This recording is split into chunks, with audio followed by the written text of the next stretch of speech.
taking over. Let's go. It's Ferrall. Coast to coast. Steaks, chicks, stacks. You and I are going to make a lot of money. It's Ferrall, coast to coast.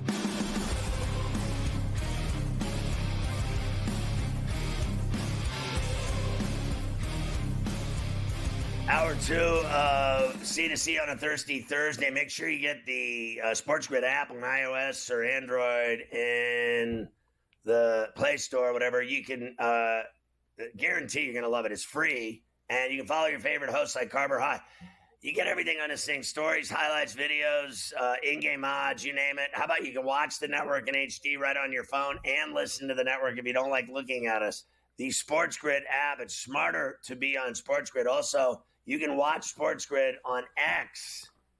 All you have to do is put in SportsGrid-Live, and you're good to go on X. You can watch us right there. All right, Carver High, I know we're going to get into, you said we're going to hear from Cooper and Adams. Yes, of course, they were both traded earlier this week. 2 big wide receiver trades in the NFL. Amari Cooper, talk about a pretty good level up, going from Deshaun Watson, who stinks, to Josh Allen, one of the best in the game.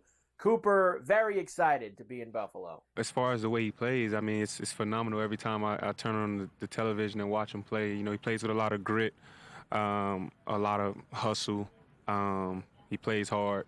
And obviously he's been, you know, one of the top quarterbacks in the game for a while now. So just to be able to play with him and experience that in person, I think it's going to be real cool. Yeah.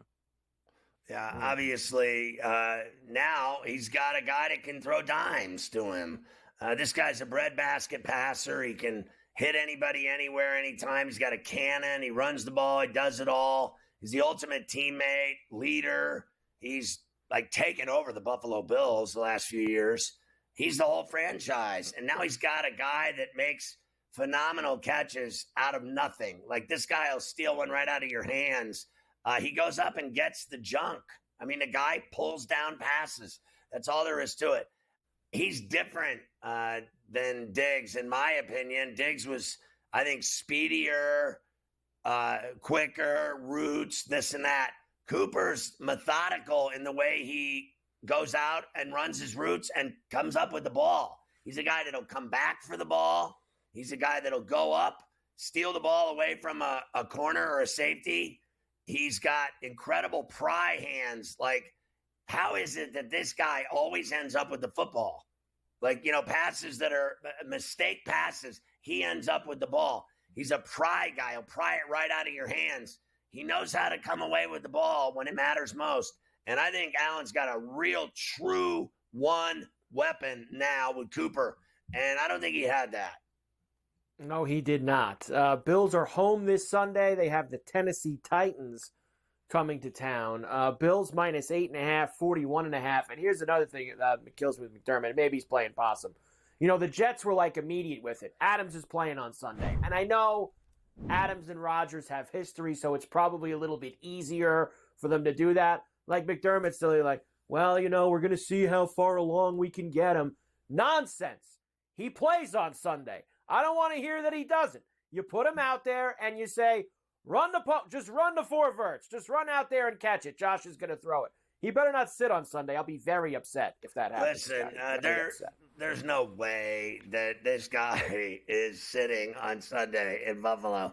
I mean, this guy's getting rolled out like he's getting rolled out like a red carpet. I mean, it is automatic that he's playing, just as automatic as Adams is playing, and that's all there is to it. They've had no Shakir, and you're going to go trade for this guy? And what? This coach, this bizarre coach who can't close a game to save his ass. What? You think that this guy needs to look at your playbook and go to the classroom? This guy catches more passes than anyone you got on your whole effing team. Just send him out there. This is go to the Thunderbird and hang a right. You know, this is street ball. Give him the ball. Throw the ball to him and watch what happens. He'll come down with it. Everyone else is learning the playbook. Like, are you kidding me? What is this, high school football? I mean, honest to Christ, who's he kidding? A quarter of Allen's plays end up being on the fly anyway, with him running around and scrambling, and then throwing it as he's jumping out of the sideline. So most of this stuff is on the run anyway. One other thing from the Titans, of course, from them, Jamal Adams went to them and said, "I don't want to play for you anymore." And the Titans said, "Fine, get out of here." They released him today. So Adams will look for a new home. Man, it's been a long time since he mattered. He don't matter anymore. So like he can say whatever he wants. But I mean, you talk about a career hitting a wall in the NFL. Yeah. Jamal Adams. I mean, honestly, a lot of injuries, and now he'll be shopping for a new home. For the Bills are going to kick their ass. From your lips to God's ears. I did see that Levis was on the injury report today, so if he can't go, you know what that means. You get Rudolph the Red-Nosed Reindeer maybe running in there. And that so changes the game a little. Then I'll take the 8.5 points. If Rudolph the Red-Nosed Reindeer plays, I'll take the 8.5 points and guaranteed the Bills will win by 7 or 8 points. Probably would be the case. Next, Devante Adams, the other wide receiver who was traded this week. Of course, there was a lot of back and forth the past couple weeks about whether he wanted to be a Raider, didn't want to be a Raider, blah, blah, blah, blah, blah. He says it was time for a change for everyone. It's been a roller coaster for sure. It's a weird thing to say, you know, that I'm happy, but, you know, obviously it was time for a change, and, you know, this whole thing kind of transpired a little weird, but it's, at the end of the day, we in a better place. I think that Raiders are in a better place as well, and you know, everybody can kind of move on. But definitely been a roller coaster. It was a little bit up and down, and in a better place. Left and right here and there, but we ultimately got it done. That is ridiculous. The Raiders are awful. I mean, all you have to do is watch them, and that's it. The proof's in the pudding. Watch a Raider game, and you'll see that they got way more issues than this guy not wanting to play for him. Now, I got to tell you, I'm about up to here with the, Rodgers and Adams, like more so Rodgers. Like, it is beyond me how this 40-year-old guy with his one ring gets more attention than anyone in the NFL. I mean, this guy, he is literally, he's Kim Kardashian. I mean, honestly, this guy gets more juice than anyone I've ever seen in my life that doesn't get it done. I mean, you talk about how this guy, oh my God, he goes on darkness retreats, he goes on psychedelic retreats, and he gets more attention for his lack of winning. What has he won? I'll give him his ring. Thank God he got one 13 years ago, but they're still talking about him like he's won 7 of them. You think it was Tom Brady we were talking about? He gets more attention week to week than any player in the NFL, hands down. Even more than Mahomes, more than the Niners, more than when is the last day in your life that you haven't spent at least 5 minutes listening to Aaron Rodgers? And now he's got his lover with him, Adams, the two of them together. Holy Christ, I can't even take it. Honestly, I hope the Steelers snap them in 2. A Sunday night. Like, honestly, the language coming out of my house Sunday night is going to be so deplorable and horrifying that I think Halloween will be canceled. My neighbors, everyone should just leave because I'm going to be yelling and screaming and cussing like something's wrong. I mean, the police are probably going to show up. The NYPD's showing up when I got the Steelers and Jets on. Screw you, Mafia. I never liked you. What a shame that would be if they lost again on Sunday night to the Steelers. It would be a shame if that did happen. Of course, the Jets are going to get rid of Mike Williams because Rodgers doesn't like him. Steelers will probably pick him up. They like cheap receivers that suck. Just so happens, Steelers are allegedly one of the teams that have interest. Will the Steelers ever get a wide receiver that they have interest in? Because now it's no Ayuk, no Devante Adams. Will they finally get it? It'll be Mike Williams will be the receiver that the Steelers finally get. They'll get him. He's cheap and he's awful.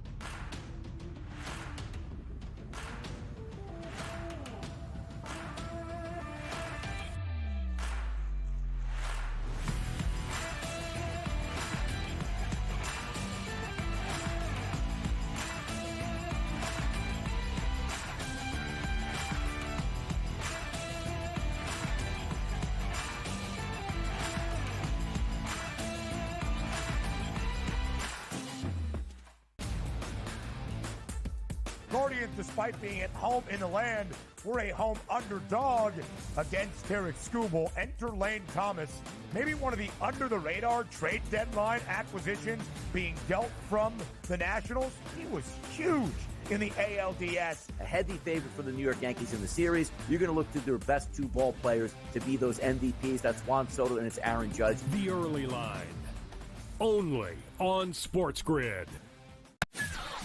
That kid on the two-point conversion play was wide open on the right side of the end zone, and the kid threw it about 15 rows over his head. People crystallized Georgia and Alabama. They put them on the shelf above everyone else, and they're just not there this year.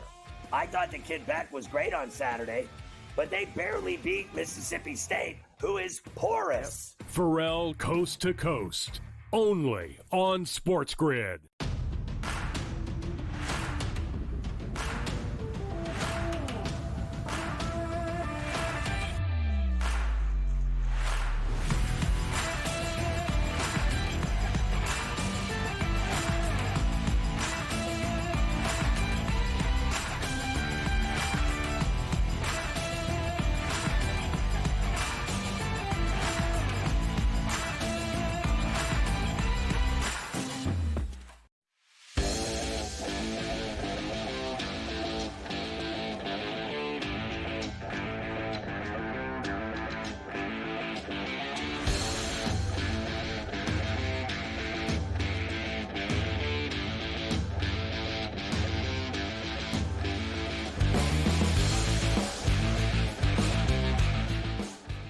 Were you surprised today, Mike, that Justin Fields said he didn't play good enough to keep the job? I was a little surprised by that. It was almost like he was taken into the office by Tomlin and was like, this is how we're going to address this. Like it's almost like he got Mike Tomlin initiated media training before he went out to say it all. It's almost like it was part of the playbook for Mike. I'm going to play that for you tomorrow. That happened a little too close to game time here. But he says that he didn't play well enough to do it. Now, I've been giving you numbers all week long. You've been sending me numbers all week long.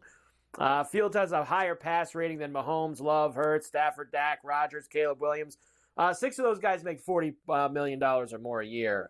Fields makes $3 million. The one good thing that we have. Say that again. Higher passer rating than Mahomes, Love, Hurts, Stafford, Dak, Rodgers, and Caleb Williams. They all make more than $40 million. He makes $3 million, and he has a higher rating than all of them. And then he went 4-2, and he was 6 points away from being 6-0. Yes, 6 points away from being that. Yes, all those guys make $40 million or more, except Caleb, obviously, because he's a rookie. So Caleb doesn't make that yet. But all those other guys on the list do make, at minimum, $40 million per year. And Fields has a higher passer rating than all of them. Look, I think that he probably was told, Mike, you're gonna get another shot. Stay with me. You're gonna get back in there. I think the one thing they can't do, though. I don't know if you'll agree with me on this, is I don't like Russ is going to go out there, and then when we're inside the 10, we're going to bring Fields in for like some run package, red zone package. That's basically telling the other team, we're going to run the ball here, guys. Everybody stack up because Fields is in the game. It works for the Saints with Hill. It works for the Saints with Hill. It's very rare. I don't know. I just play one guy or the other. Don't go bringing him in and out of the game. I don't think that works for anybody when you start doing it. But Fields will be back. Here's my concern. My concern is that he'll leave the Steelers after this year. He'll be gone.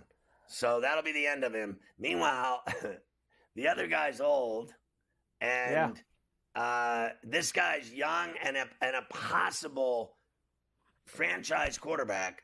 There's the possibility that he could very well be that guy. I did not see a guy that was terrible at all or failing or average or, subpar, any of that. I saw a guy, making plays, running for touchdowns, throwing ropes that were caught when they needed it most. I didn't think he was bad. I mean, he made a few mistakes. Who doesn't? In the NFL, I've seen Burrow make mistakes. I see Burrow throw picks. I see Allen. Everyone has bad, 3 and outs, whatever, bad half, whatever. But I saw a guy that could win games and make plays. And you're going to let him leave, and you're going to be stuck with that old geezer who's not going to get it done for them. They're not winning a Super Bowl with Russell Wilson, my ass. I mean, let's come to grips with reality here, folks. There is no way that the Pittsburgh Steelers are playing in an AFC championship game with Russell Wilson. It's not happening. If they go to a playoff game, they're losing. That'll be that. Just like last year. They went, they lost. And that was that. So they're just neither one of them are that good. They're not going to a title game or a Super Bowl. So he's going to leave. That's my problem. And you're going to be stuck with Russell Wilson. Honestly, like I always choose the athlete, the younger guy. That kid is a stud. Russell Wilson is nothing of the sort. He is not. Now, I don't deny that he could probably throw the ball better in more tight locations on a football field. He may be a better route passer. He may be a better 20-plus passer, Mike. But I'm going to leave it at that. In the pocket, he's dead meat. He cannot run. He won't run. He will get sacked where Fields doesn't get sacked. He gets away and breaks ankles and gains 7 to 10 yards, 12 yards. I mean, that's just all there is to it. I think they are going to get burned on this at the stake. I think that it's going to backfire on them big time as well. I don't think that it was the way to go. One thing the Steelers do have going for them, they're very good against the Jets. 20-7 against the Jets as a franchise in their history. Always tough when the Jets come to the place the Steelers play. They have real bad history in that place. All right, all those wide receivers got traded this week. We got to check in with Tyreek because now all those guys are in the AFC East with him, right? Cooper, Adams. Tyreek don't care because he says, I'm still the man around here, not these guys. They're still not the best receiver in the league because I am. And I stand on that. Yeah, what? Yeah, that's it. That's what we wanted. I want my mama to send me this and say, yo, you talking your trash today because I am, man. Nah, I'm definitely happy for, Devante, man. Teaming back up, with his old quarterback. I know that's obviously, where he wanted to be. And for Amari, I think him and Josh Allen, those two guys will play very well together because Amari is still like one of those guys that can get open, so it's going to be like a good test, man, for our DBs whenever we play them. But we got Jalen Ramsey on our team. He's great. I love this. Yeah. All right. Whatever you say, dude. They are in Indy against the Colts this week. They're getting 3 points. Colts are 3-point favorite over the Dolphins, 43.5. I like Miami this week. I think that off the bye, McDaniel's going to have Huntley a little bit more prepared to play, and he's going to get the ball to these guys. I got it at 4.5, right? That's what I got it at. Now it's moved to 3. I pounded on 4.5. So you could take that 3 and have a sandwich. I got another point and a hook on top of that. So I got it when it was nice and juicy. Now it's right on that number. That's hell on earth. 3 and a hell on earth. Give me 4.5 points. And then you already have seen this year what happens anything over 5.5. Yep, it's hell on earth indeed. That's for sure. We'll come back. We'll hear from Saquon Barkley, who actually thinks he's not going to get booed in New York on Sunday. At least half of those people are going to boo him.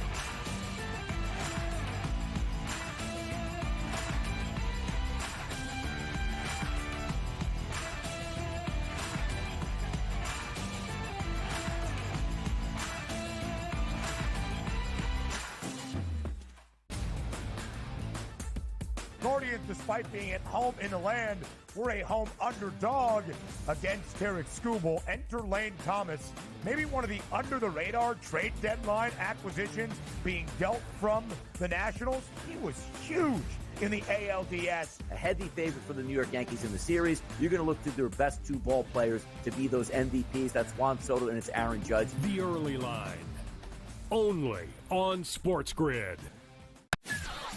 That kid on the two-point conversion play was wide open on the right side of the end zone, and the kid threw it about 15 rows over his head. People crystallized Georgia and Alabama. They put them on the shelf above everyone else, and they're just not there this year. I thought the kid Beck was great on Saturday, but they barely beat Mississippi State, who is porous. Ferrall Coast to Coast, only on SportsGrid.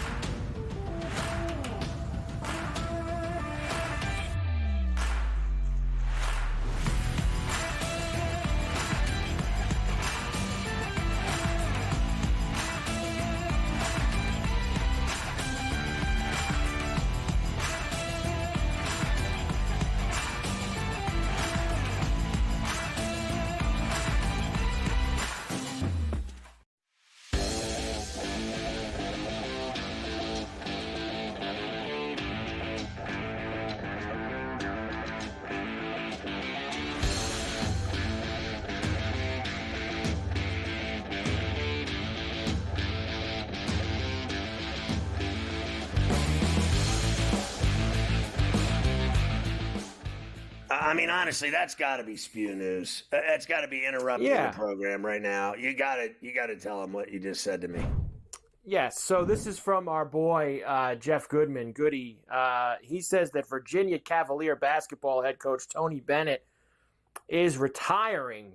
What? Now, I'm looking for more info on this. Does that mean he's like retiring like now, like today, a week before the season starts, or is he retiring like at the end of the year? He is 55 years old, by the way. I know you wanted to check that out. He's double nickels, 55. He's Tony younger Bennett. than me, and he's retiring? Like his dad coached till he was like 80. There has got to be there's got to be more to that. So that's all I mean, Goody literally just tweeted it 4 minutes ago. So there's got to be more to that story. That makes no sense to me whatsoever why that guy would walk away at 55. Walk away right before the season starts. There's got to be some kind of, I'm sure they're going to come out with some kind of health thing, maybe some kind, who knows? I'm sure there's going to be something more than just, see you later. I'm going to go sit on the beach. And a week before the season, like the season starts, like they're playing games. They just had me. He was at ACC Media Day earlier this week doing interviews with everybody. Like I saw him there. Like, that's very bizarre. So, same thing, like, this guy walks away right here. You never know what you're going to do. Like last night, I was up at a basketball game, and the refs didn't show up, right? So the game's at 7 o'clock, and there were no refs. So the guy looks over at me, he goes, Ferrall, can you ref? And I said, absolutely. So I'm wearing slides. I was wearing flip-flops, and I had on like a Penguin hoodie. And I reffed this game for a half, and they were two really good teams. And I called one foul the entire half, an and one hack on a guy's arm, which he made the bucket, 6'8" monster. And Mafia knows who I'm talking about, Big Coco. Got hammered. I called the and one. I called one foul the entire half. And this is doing something you're not used to. I'll coach Virginia. I think I could coach the Virginia Cavaliers. I'll put my name in the ring right now. I could coach that team. And at least maybe they'd open it up a little bit because they're the most boring team in the world with his, never shoot offense and move the ball around. Christ, it's like having flashbacks to Dean Smith's four corners watching that offense. They're horrible and boring. I cannot believe he's walking away. Either that, Carver High, or I'll be a ref. How would you like to watch a college basketball game where the ref calls one foul the entire half? That's letting basketball players play. So they were all looking at me like, oh, why want me to call? A guy went in for a layup and missed, and he goes, come on, Ferrall. And I went, you missed the layup, bro. I go, you just missed it. He goes, I got fouled. I go, yeah, I didn't see that. I saw you miss, though. I just give him the business. Don't call anything and let him play. And you know, the NFL, what they do is, and in college and NBA basketball, all they do is blow the whistle. That's all they do, and throw flags, and you spend the entire night screaming and cussing at the TV with refs that suck instead of letting players play and make plays and be the stars and be the story and be the excitement and the entertainment. The fact that I have to watch refs become sports, that's what it is now. We watch sports now to watch refs in everything. Baseball. Oh, we're gonna check the monitor. We'll be back in 5 minutes. It's so awful, sports now, with refs. So they let me ref last night, Carver High. My goal. The one team looked over at me. They know me. They go, oh, we know you're friends with all of us. You got to be on the take for us. I go, don't worry, I got you. My plan was true. I was not going to call anything. I called one foul. That was it. I think I should be a ref and the coach at Virginia, and I mean it. I will, of course, give you more when I find out more. One thing I can tell you off of just the last couple minutes is this is effective immediately. This is now. He is retiring now. Their first game is in 20 days. That makes is when no Virginia sense to me. is scheduled to start their season, which means, and look, we don't know yet. I would bet dollars to donuts that it's going to be something health related. I mean, that's really the only thing that I can think of why 20 days before the season at 55 he's just retiring. That doesn't make a lot of sense. Yeah, like that's the kind of scary stuff, like cancer or something. Who knows? We don't know. We just know he's quitting immediately, and that drastically affects their season in the ACC. That's that. They have no coach.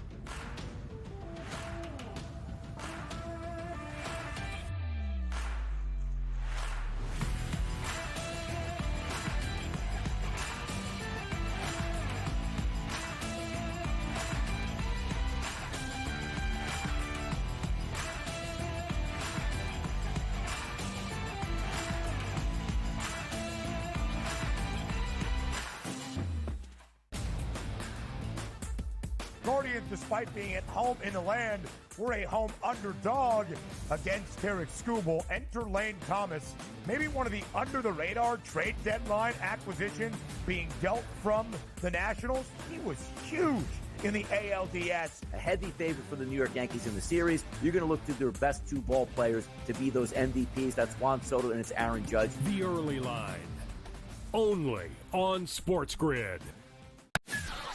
That kid on the two-point conversion play was wide open on the right side of the end zone, and the kid threw it about 15 rows over his head. People crystallized Georgia and Alabama. They put them on the shelf above everyone else, and they're just not there this year.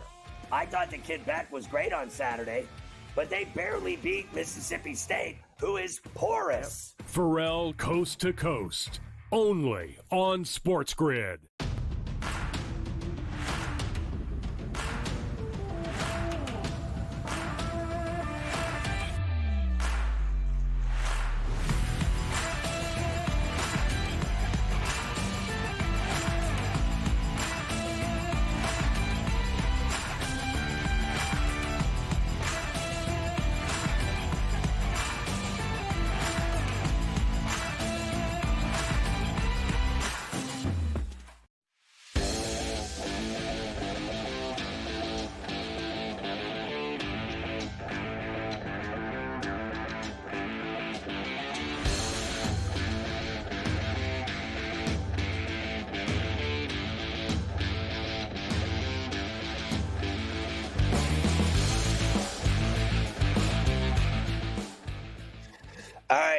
let's go back to this Saquon that you promised everybody.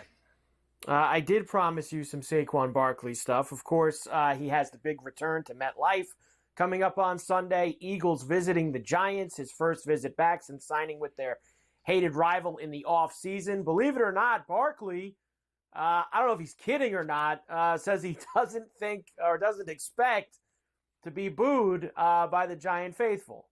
Do you have an expectation what the fans might do? I mean, I guess I said I don't expect to get booed, and I was meaning more of like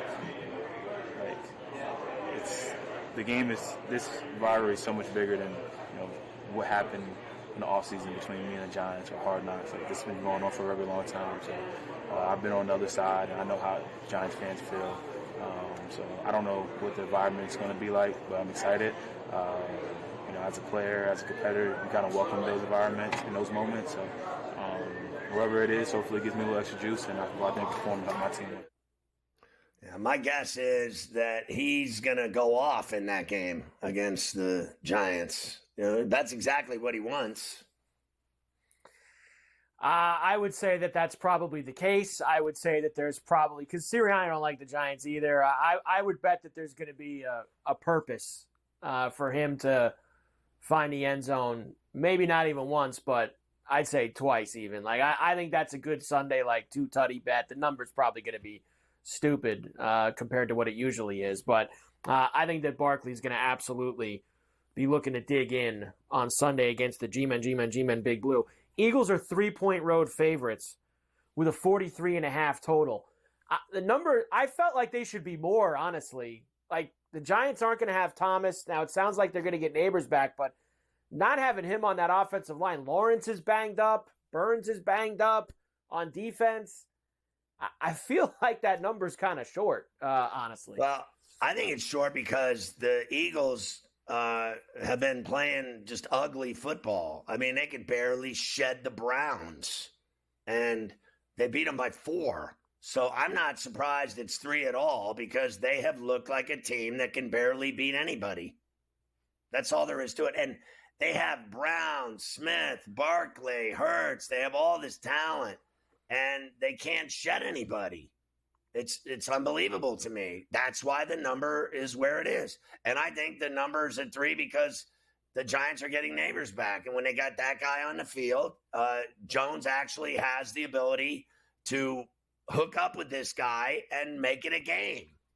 I mean, that guy is so talented and so tough to guard that's why that door's open. That possibility's open for a Giants win in this game because of Neighbors. He's the only guy and Burns that matter on the whole team. Yeah, look, and there's only a couple guys, like you say. I'd probably put Lawrence in there. Lawrence has been so good this year. He's been great. You mentioned him. He's been great. So I think that they're going to get smashed, honestly. I think the Eagles are going to beat them. Jim Harbaugh, of course, had to leave the sideline last week due to his heart issues. He has gone to the doctor this week, cardiologist. He's got the monitor on. He's feeling good. We've played some good Jim Harbaugh clips this year so far on Coast to Coast. He is jacked up after a very good visit to the doctor, Scotty. Yeah, good news. Just talked to the cardiologist before I came in here. Got some test results back. The heart of an athlete is a direct quote from my cardiologist. So that made me feel good. And he said stress test was really good too. I think he used the word incredible. I think he did. That my stamina was incredible, and heart got stronger as it was more stressed. So, and back in rhythm. Hopefully that that sticks. We'll got the monitor on. So good news. I took that as a compliment. God, this Blue guy's Twisted weird. Steel. He really is weird. Now listen, he gives you at the end. He gives you the big flex. Did he give me a little gun show? So he gave like a little blue steel right there, a little gun show. I've been through all this. I've been through all this. Like I mean to tell you, it is a pain in the neck. The heart testing and the machines and the EKGs and the wires and the stress tests and the, people, oh my God, it just never ends. And I mean, I take all kinds of pills for it, everything else. I had to go see one of those guys every week for 8 months. Now I go see the guy every 3 months, and it's no joke. And heart murmurs, arrhythmia, stents, none of it's a joke. It's serious stuff. I mean, people say, the prostate, the colon, they're all significant. They all matter. They're all, they can be very dangerous situations health-wise. Who knows if that's what Tony Bennett's dealing with. But I'm telling you, when you got a bad ticker, I mean, it's the end all. The heart is the end all of problems. If you have a problem, like I had a problem, a massive problem, and I never knew. I was playing ball 4 or 5 days a week. I never knew I had a problem until you have it. And when you have that problem like he had, it is scary, man. Trust me when I tell you. I know people, too, that I work with that have had the same issues. It is no joke. Can't have it. That's for sure. The Chargers don't play till Monday night this week. We actually have 2 Monday night games. I love when we have these weeks. When you got that Monday Night Football doubleheader. The second one's you got to watch it on your phone. ESPN Plus, correct. For the second pathetic.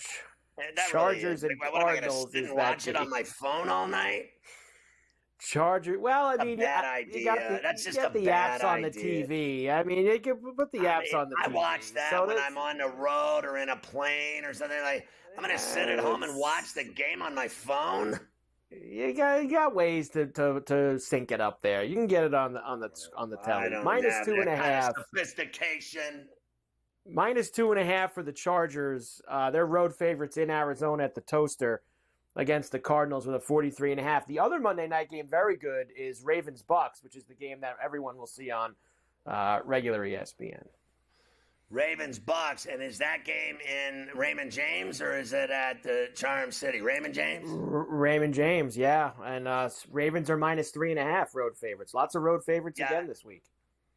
This comes down to, can the Buccaneers stop Henry and Lamar and that rushing attack? And when you think you got that down, he starts throwing the ball on you.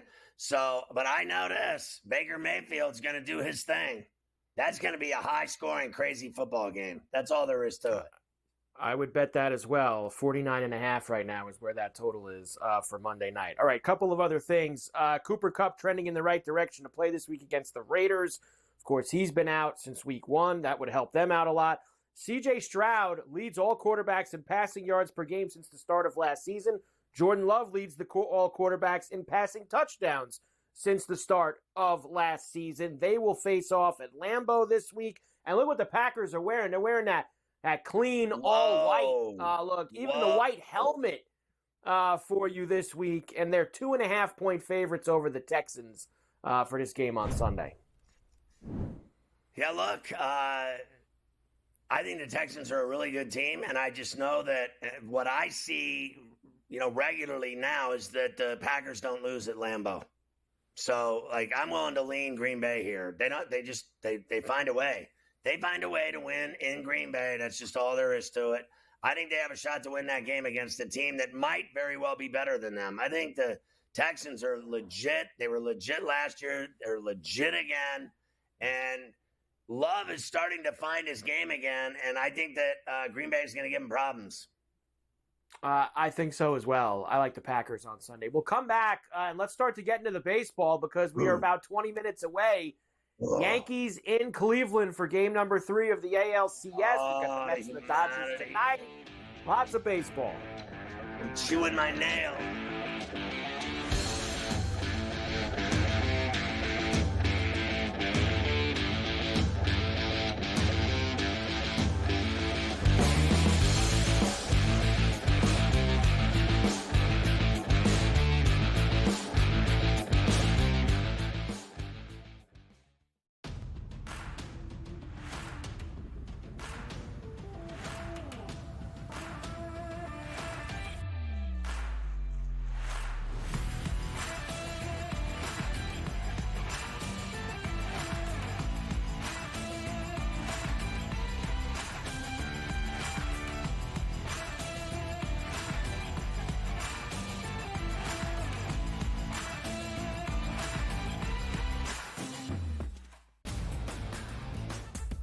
Guardians, despite being at home in the land, were a home underdog against Tarek Skubal. Enter Lane Thomas, maybe one of the under-the-radar trade deadline acquisitions being dealt from the Nationals. He was huge in the ALDS. A heavy favorite for the New York Yankees in the series. You're going to look to their best two ball players to be those MVPs. That's Juan Soto and it's Aaron Judge. The Early Line, only on SportsGrid.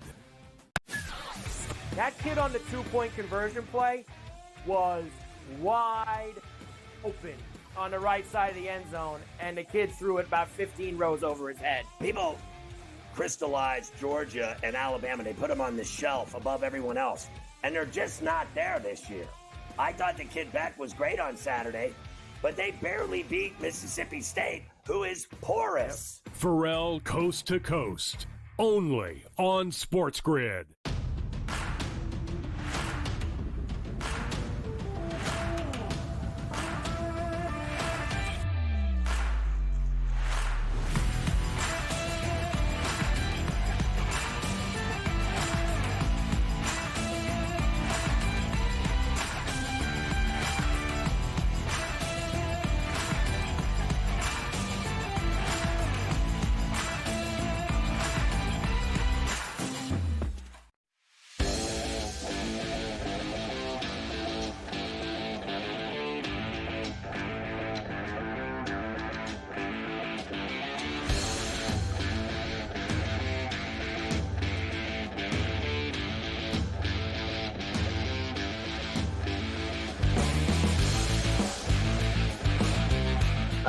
It's going to start up a little bit after the top of the hour at Progressive Field in Cleveland. It's Game 3 of the ALCS with the Yankees and Guardians.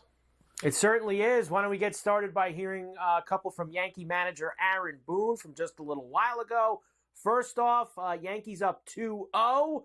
Loves the way that they have handled it so far. Very approached, very focused. They're ready for tonight, Game 3. For you guys, mid-season when you were going through it, was that? I don't know. I feel like this group has done a really good job, even when we're going through, some low moments of the season or we're getting tested at different times. A really good way about them, and through it all, I felt like at times we're even remarkably confident. It's like, let's go, boys, and they were, showing up every day like unfazed, unworried, understanding the adversity and the grind you face in a season. But to their credit, they've done a great job with that. Look, the one thing that this guy Chisholm today. Now, look, I like him. I like his spunk. I like his attitude. I like he's entertaining and everything else. The problem I have with him is he doesn't do anything. Like he does nothing. Like really, like. His bat has been worthless, right? Like, let's face facts. So, he hit a meaningless home run, in a game, what? So, he said today, he starts shouting off today, they're going to win it all. He said, we're winning it. We're winning the whole thing. We're winning the World Series. And I've said that from the jump. That's what he's saying. He's like, it's one thing to, go do it and everything else and talk. It's another thing when you do nothing ever. And you're talking like it's so automatic. Like, you hear Boone talking about confidence. Like, this kid's tripping. Like, he's just really shooting his mouth off, and he doesn't back it up with anything. I mean, honestly, Mike. It would be nice if he started doing that, if he did start backing it up, because the only thing he's done so far in this series, and I know it's only been 2 games, is get picked off of second base with first and second and nobody out the other night, which was not ideal at all. I will say this, for a guy who never played third base before, he's pretty good defensively. He's done he's been pretty good defensively over there at third, position that he was not used to when he came over to the team. Speaking of lineup changes, as you mentioned, here's Boone talking about them. Of course, you have Trevino in for Wells today. You have Birdie back in for Rizzo. You have Stanton moved up to the cleanup spot. Here's Boone. I mean, they got a lefty going. Kind of say the first one we faced this postseason, because I don't count Reagan's because he's so the other way. Trevi's an important part of this club, and have a ton of confidence in him and what he brings to the table too. So that with Birdie He's another guy that just can't hit. I loved how he looked in the division series. Loved the dynamic he brings to the table. And I kind of went into this series knowing that it might be Boyd in Game 3. Probably that'd be the day coming off an off day with Riz. Now Riz is giving me pause though, just with how good he's looked. But I still want to be mindful of what he is playing with and through, and feel like, a lot of this is the confidence I have in John too, and what he can bring to the table here. Yeah. Except John doesn't hit, and Rizzo's hitting 300 in the postseason. Yeah, I'm surprised. Rizzo's. I thought it was going to be questionable to throw him in so soon after his injury. He's gotten hits in both games. He's been great out there. So look, I guess I kind of get what he's thinking. And here's the other thing that we got to remember too. Even though this Boyd is starting for Cleveland, he could be out of there by the third or fourth inning, and they're going to hit Rizzo for They're going to hit Rizzo for birdie. When that comes back through. So it's probably just once or twice through the lineup, and then he's going to have him back in there. This is not a whole game thing with how these guys operate now. Let's quickly get Vote in as well before I give you all the numbers for tonight. They're starting in about 15 minutes. Vote when he sees Judge coming to the plate. He's just like us, Scotty. He's a fan. He loves watching Aaron Judge hit.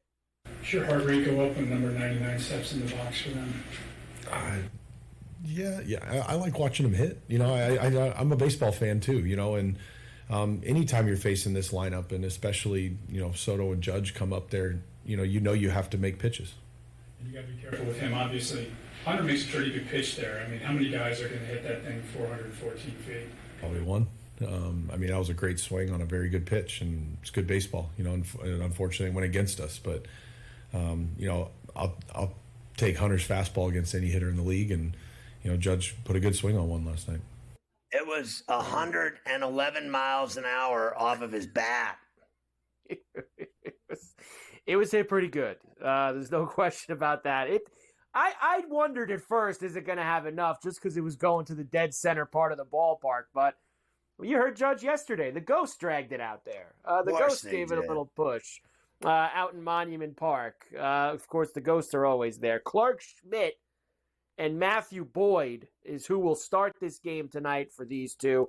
This is now moved to, I'm seeing it this second, a pick'em, -110 both ways. We saw the Yankees yesterday as a slight -115 favorite, and a low total down to 6.5 in some spots. I do see some 7s and 7.5s elsewhere.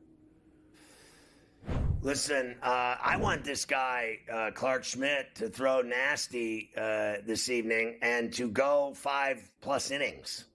I'm not interested in this 2-inning stuff, 3 innings, 4 1/3. Cole. This guy can throw the ball. He's got a wicked slider that dances off the plate, and guys miss it by a foot. So we've already seen him have success with it against the Royals. Let's see him go do it here today. I think there's obviously a lot of pressure that he's on the road at Progressive in Cleveland, and he's not in the confines of Yankee Stadium. But they obviously believe in him, and he's got to, put the blinders on and just look at that plate and throw strikes and throw off the plate and get guys swinging and missing. A lot of guys swing and miss on his stuff. He keeps it low and away, and let's see if he can pitch that way today. If he can, then I say he can go into the 5th, 6th inning. This guy's a horse. He pitches that deep, Yankees win.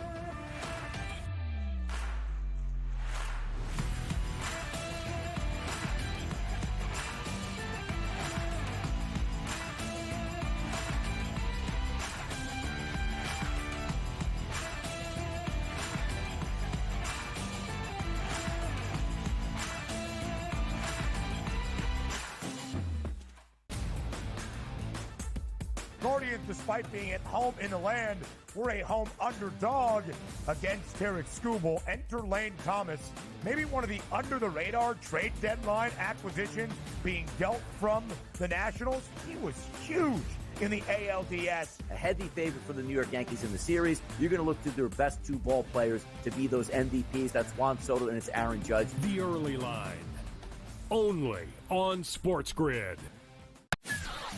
That kid on the two-point conversion play was wide open on the right side of the end zone, and the kid threw it about 15 rows over his head. People crystallized Georgia and Alabama. They put them on the shelf above everyone else, and they're just not there this year. I thought the kid Beck was great on Saturday, but they barely beat Mississippi State, who is porous. Ferrall Coast to Coast, only on SportsGrid.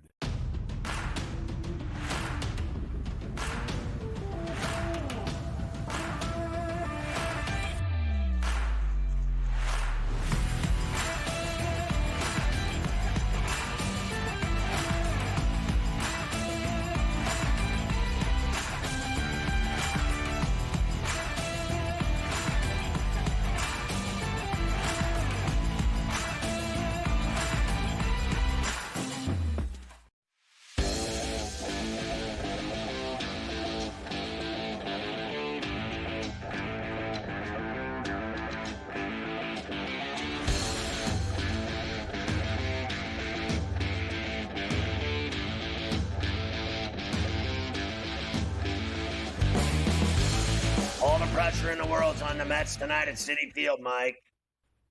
Yep, all the pressure indeed is on the Mets going into tonight. That's for sure, Scotty. Now down 2-1 here. 8-0 last night. The Dodgers win game number 3.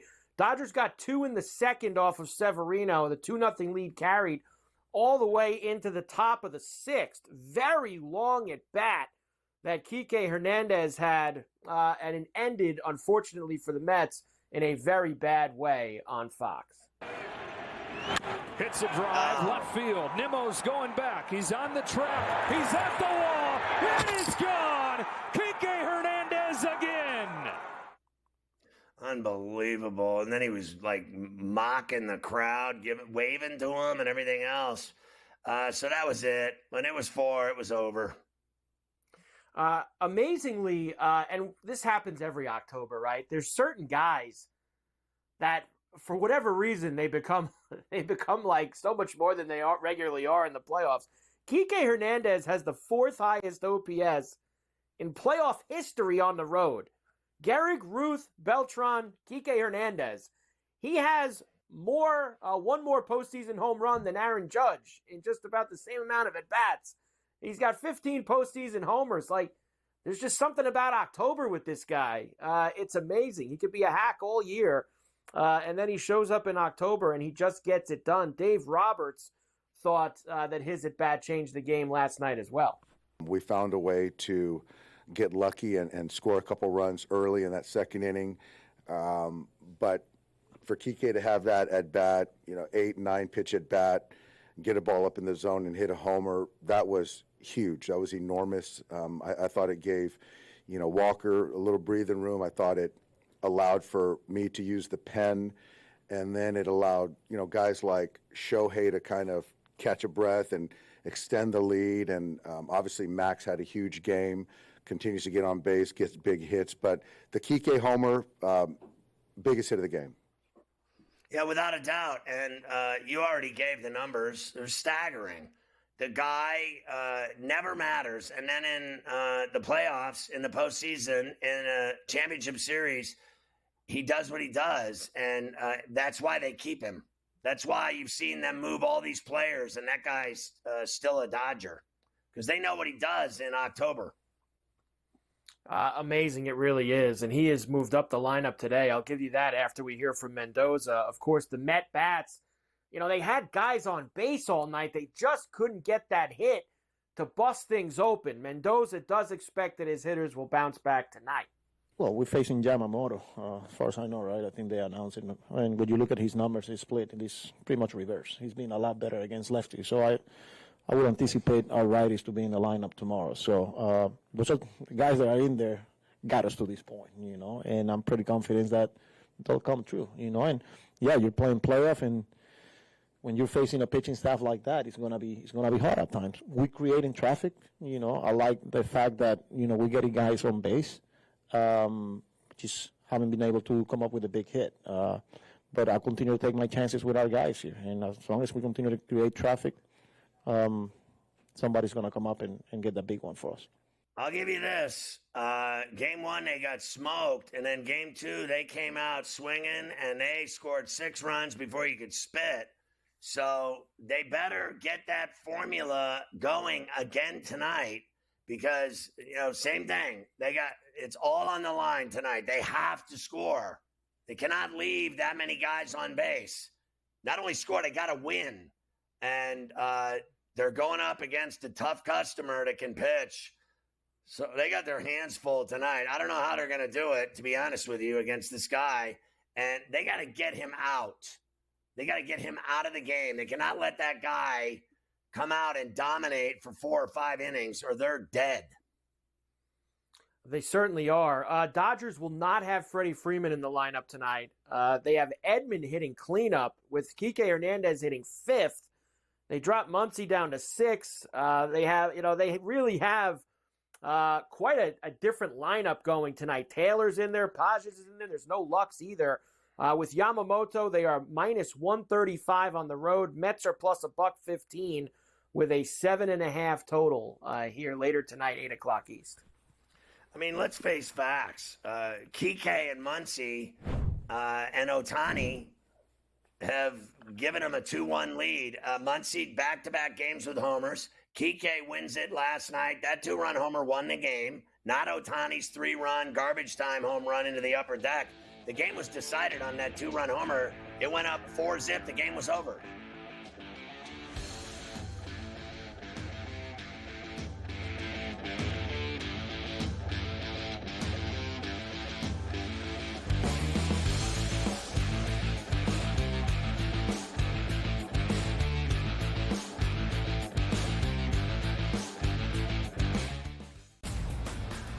He already has more than 1,000 yards. The last 3 running backs to win the Heisman, Derrick Henry, Mark Ingram, Reggie Bush, did not have more than 650 in their opening 5 games of the year. Ashton Genty on pace to strike the pose in December. Statistics matter. Blow every record out of the water, and he will be a Heisman. Disgraceful performance by the head coach, not Gene. The Early Line, only on SportsGrid. Right here with you on Pro Football Today on SportsGrid. Odds in motion, trying to see what lines have moved throughout the week. Never felt more comfortable in this set than I do for this year. I am ready. I'm just getting angry. The hot takes are going to be here all long, people.